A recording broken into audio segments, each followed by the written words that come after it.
Welcome back to Jargon Podcast, everybody. I guess it's just me today. Let's see here. So, um, Wednesday it was just Derek. Today it's just me. If I'm not mistaken, I do believe the tiny one will be here before Wednesday, so probably should get used to seeing me for the next couple of weeks. So without further ado, let's see here. We got news today on AMD's Threadripper packaging, possible Xbox One bundles with 4K televisions, news over EVGA's 1080 Ti Kingpin, TSA regulations on game systems, some Blizzard news, and a download cheap gaming keyboard. So, I guess I'll start out with the pre-roll video, and then we'll jump into it.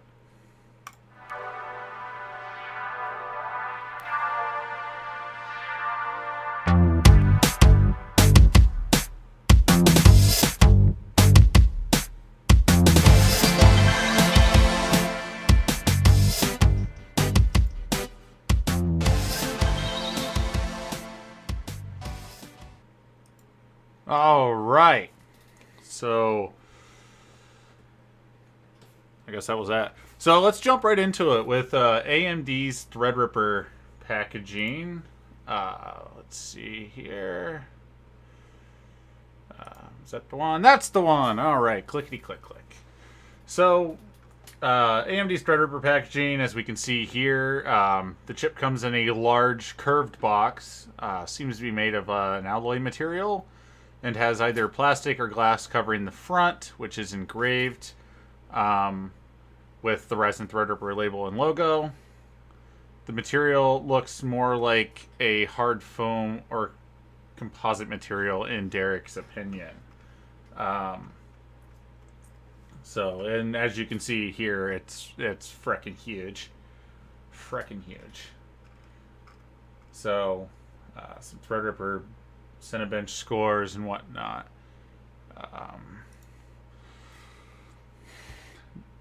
We knew it was going to be big, people. Come on. So, Threadripper is essentially just an EPYC chip with disabled cores. So, it is an LGA chip, which is nice. But it's huge.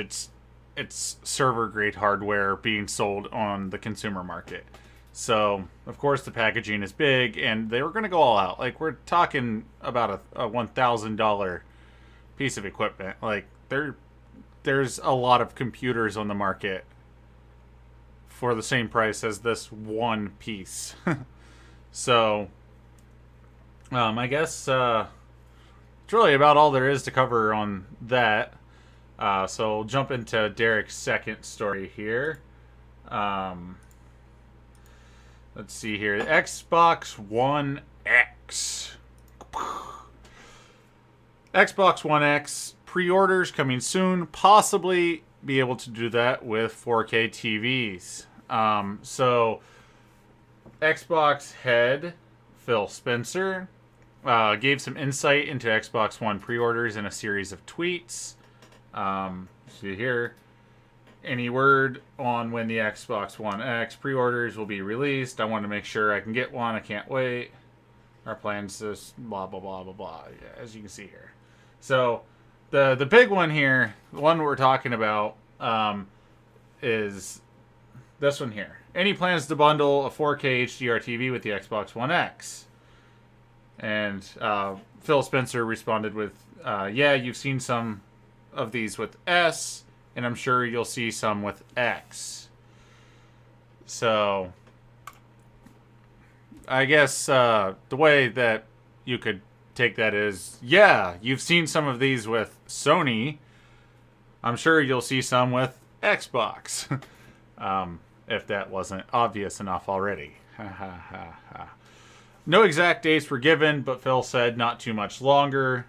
Twitter user Jason Heine. Yeah, we just went over that. Yes. They had been previously bundled with the Xbox One S. Okay, so I missed a note there. The S probably wasn't Sony. The S was the Xbox One S. All right, now I'm stupid. Great. Thanks, Derek. Could have made that more clear, jerk. All right, moving forward. All right. Sorry, my notes are being a little silly here. The EVGA GeForce GTX 1080 Ti Kingpin. So, a little bit of backstory before we jump into this. The Kingpin series from EVGA is like the top of the line. It's released much later than any of their other hardware. And their reasoning behind this is because they take some time. They break down like everything that they can get the hardware to do.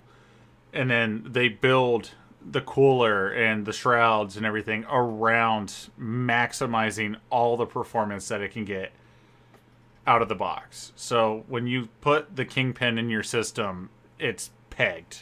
Like, it's turned up to 11. So, I guess without any further ado, let's jump into it and take a look at it. Boop. All right, so as you can see here, full copper heatsink. That is definitely on, like, that's for the cooling. It's also going to be boasting EVGA's ICX cooling system, edge-plated PCB with an efficient heat pipe layout, invented heatsink design, die-cast base plate and backplate, and directed airflow chambers from 3 fans. The ICX cooling system is EVGA's response to some of their earlier 10 series cards overheating. Let's see here. There we are. And it's kind of like a very in-depth array of sensors. Continuing with my notes here, 9 additional sensors embedded on the PCB with EVGA's Precision XOC utility. You can monitor the temps and fan speeds, set target temps, adjust clock speeds, and more. Factory overclocked with a 1,582 megahertz base clock and 1,695 megahertz boost clock. EVGA guarantees it will overclock to 2,025 megahertz. It's not clear if they meant base or boost clock. Requires 2 8-pin PCIe power plugs. It sports 3 mini display ports, an HDMI, and a DVI-D. It's priced at $1,000. If this has piqued your interest, you can go to this website. One second. EVGA's product page. And you can select email notifications and be notified once they're in stock. So, all right, that covers that. I think it's a beautiful card, personally. I don't know, though. Generally, the only issue I have with Kingpin stuff is when the Kingpin cards release, when EVGA releases their Kingpin stuff, it's so far after like the buying spree of whatever card they just released the Kingpin model for, and as of right now, releasing the 1080 Ti Kingpin with Volta as close as it is, I don't know if it's going to be worth it, in my opinion, for me to run out and purchase one, knowing that if I save my money a little longer, I can probably get a card in similar price that will perform much better. So, but moving forward, continuing on, let's see here. Our next story is new TSA regulation on gaming systems, or on game systems, rather. I can't even read my own titles. So, boom. Yep. Put your game systems in their own bin. Alright. That pretty much covers that. Single webcam gaming. My titles. The Transportation Security Administration, TSA, announced a new regulation requiring all electronic devices larger than a cell phone to be placed in their own containers. Normally, you would be able to leave your tablet, a DS, Nintendo Switch, in your luggage or backpack as it went through luggage scanners. Unfortunately, they will now have to be pulled out of whatever you're carrying them in, put in a separate bin so they can go through security. Smaller devices can go in a single container together, such as like your smartphone, digital camera, or whatever, as long as no part of the devices overlap. New rules will be implemented over the upcoming months until they are in place in all airports in the U.S. If you are enrolled in the TSA PreCheck, this does not apply to you. So, guess that pretty much covers that. I have no insight on why this rule has changed.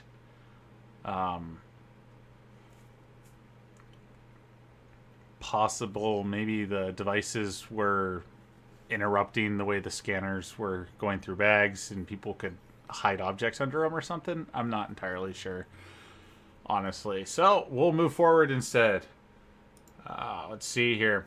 Fortnite scheduled to launch free to play in 2018. So let's take a look at this story here. Boom, GameSpot.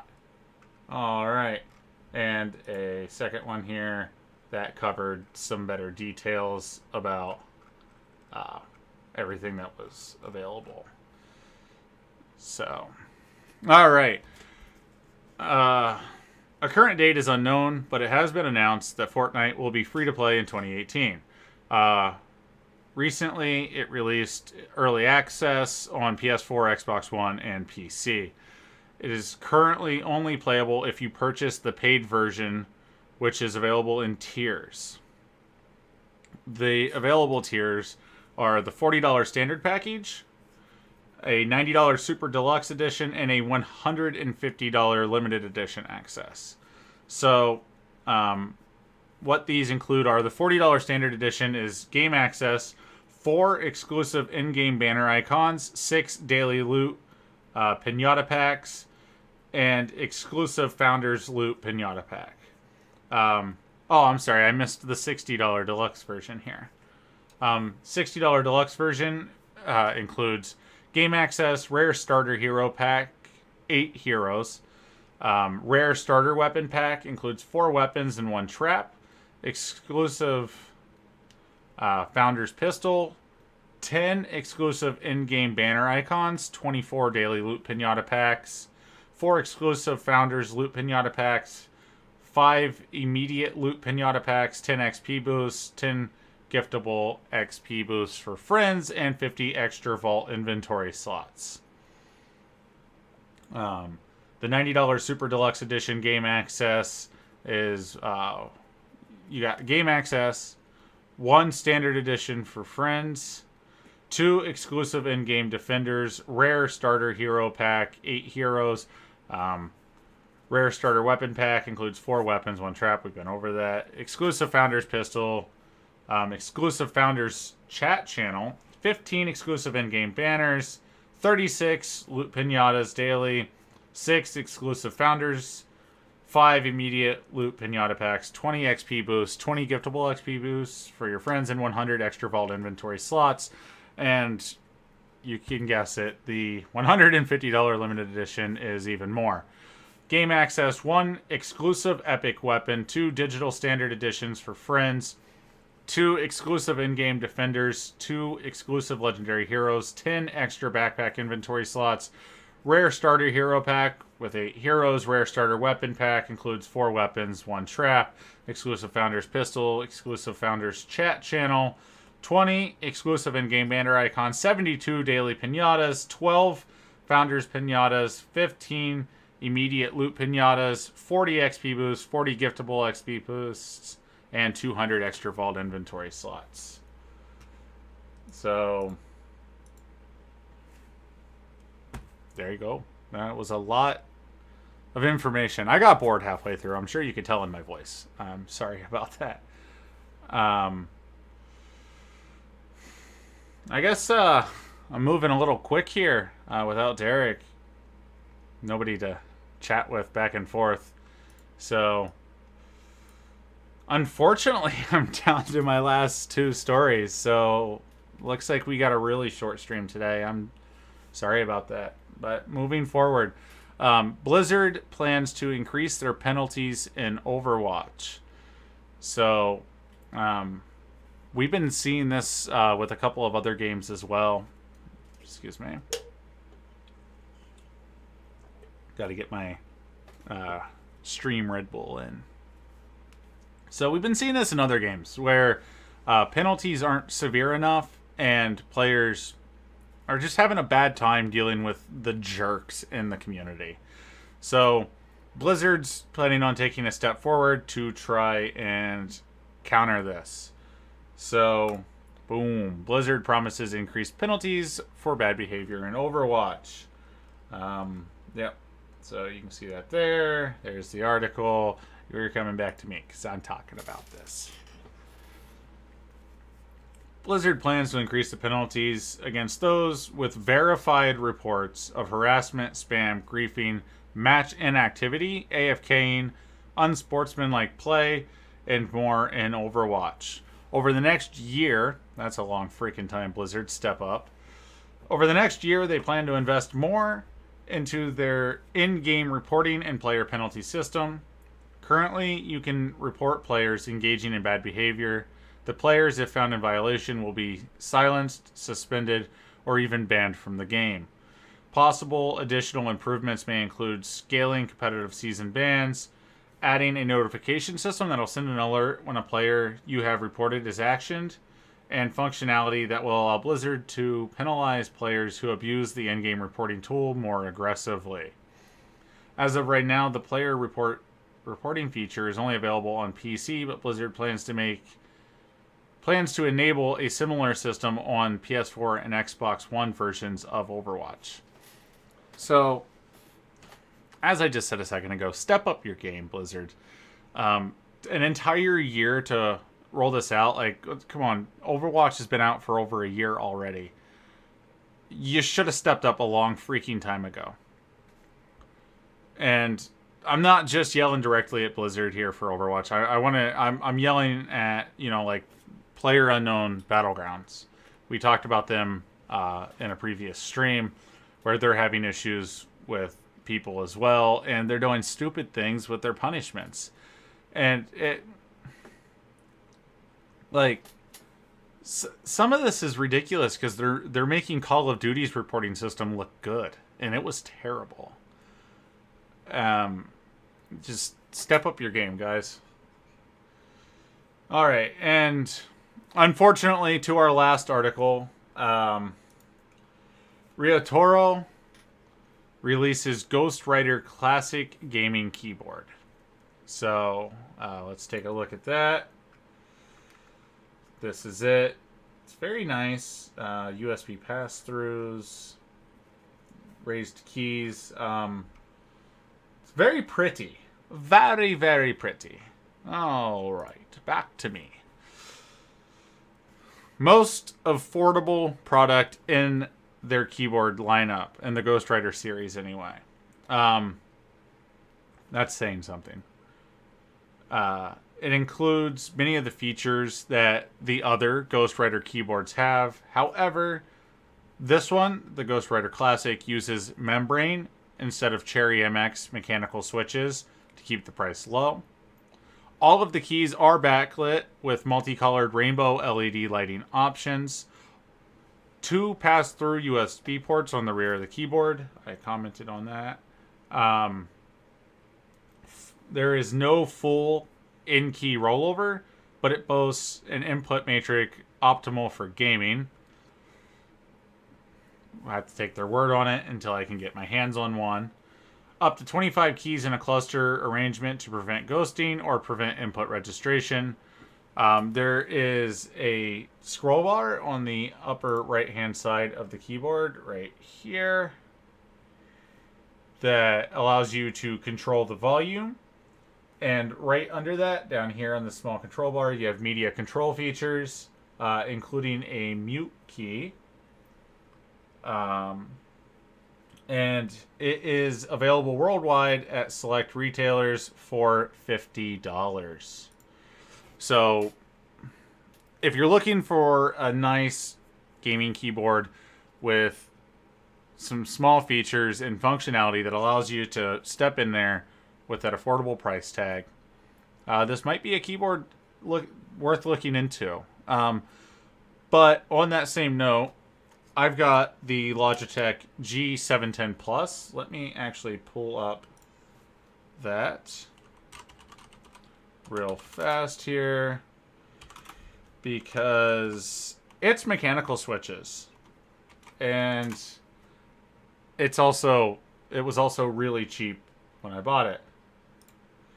So let me pull up the specs page for that, and let's go over here and take a look at it. So as you can see here, like I'm looking at mine, it's missing the RGB lighting, yes, but at the same time, you got your volume scroll bar here. You got a mute button right here. Media control up here. See, they say they're $130, but I bought mine for $30 at Walmart. It was not open box. It was not a return. There was no damage to the packaging. Like, I literally just... the box was covered in dust because nobody bought them. I got it for $30. So, it's definitely possible. However, always that however. I guess this one could be a good option. It's a lot sleeker looking. Most definitely. RGB's a good kick. The G710 Plus does have a USB pass-through, but it doesn't pass through using the same USB port that the keyboard itself plugs into.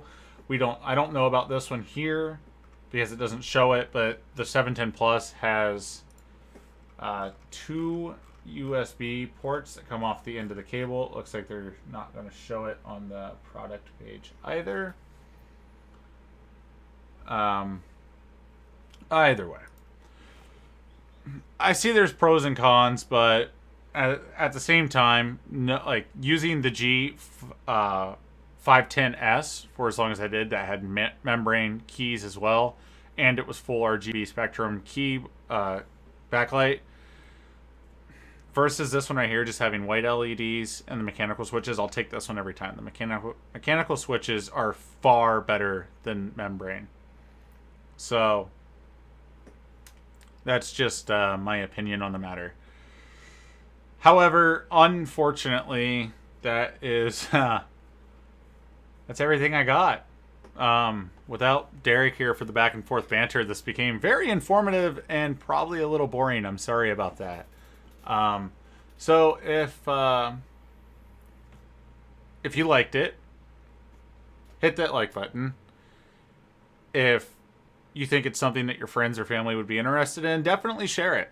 And as always, there will be the availability for playback on Facebook, our website, and YouTube. So I guess until Wednesday, this is all you got from Jargon. This was the Saturday Gaming Podcast, and I'll see you Wednesday with tech news. Have a good night, everybody. Bye-bye.